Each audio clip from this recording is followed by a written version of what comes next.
And if you look at the Vietnam War, America won nearly every single major battle it fought. So it raises a very interesting question. How do you win most of the battles? How do you decimate your enemy and lose the war? Clearly, we don't fully understand this concept of winning and losing. It's not simply the score that we keep. There's something more to it. There's a wonderful man by the name of James Carsey. He's a theologian. He used to teach at NYU, who wrote this wonderful little book called Finite and Infinite Games. And in it, he defines these two types of games, finite games and infinite games. If you have at least one competitor, you have a game. And there are two types of games, finite games and infinite games. Finite games are defined as known players, fixed rules, and an agreed upon objective. Football. We all agree to the rules of the game, and we all agree that whoever has more goals at the end of the game is the winner, and we all go home. An infinite game is defined by known and unknown players. The rules are changeable, and the objective is to perpetuate the game, to keep the game in play. When you pit a finite player versus a finite player, the system is stable. Football is stable. When you pit an infinite player versus an infinite player, the system is also stable. The Cold War was stable because we could not have a winner or a loser.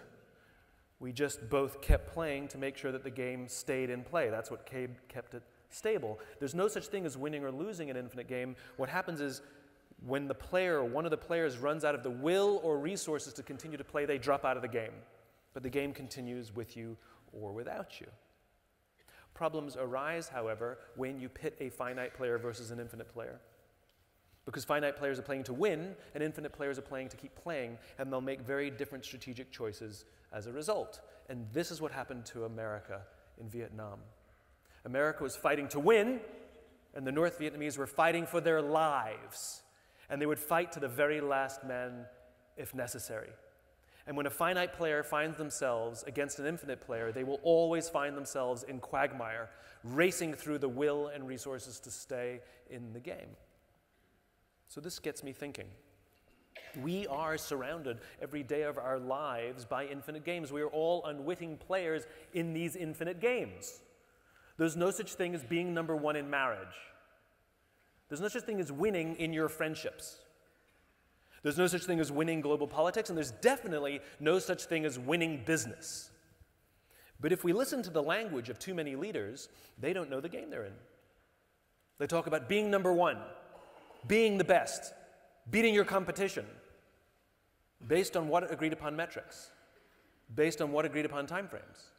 Meaning, the vast majority of our businesses, even of our political leaders, are playing by finite rules in an infinite game, which means we're racing through the will and resources to stay in the game. In business, we call it bankruptcy or merger and acquisition.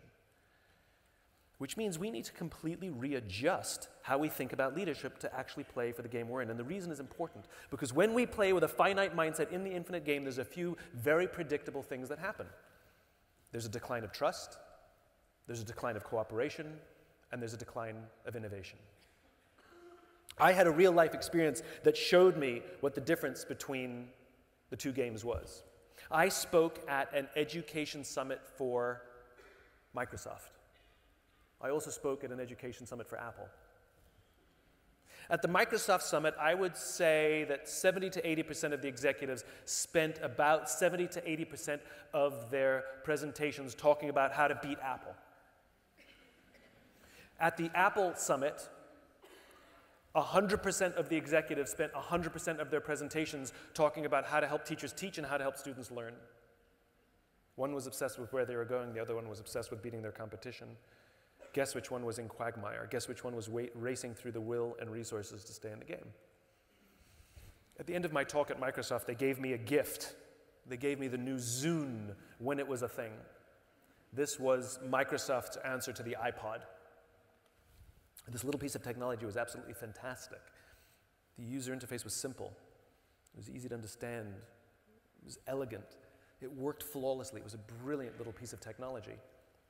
I'm sharing a taxi with a senior executive from Apple after the Apple talk, and I couldn't help myself. I just had to stir the pot. So I turned to him and I say, you know, Microsoft gave me their new Zune. It is so much better than your iPod Touch. And he looks at me and he says, I have no doubt. And the conversation was over. Because an infinite player understands that sometimes you have the better product and sometimes they have the better product. And there's no such thing as winning or being the best. There's only ahead and behind. And the only true competitor in an infinite game is yourself. The goal is to make a better product this year than you had last year, to ensure that your culture is stronger this year than it was last year, that your leaders are growing at a stronger pace this year than they were last year, that everything about your organization, your systems, everything is improving, improving, and improving. It's constant improvement. There is no end to this game. It's a game of constant improvement.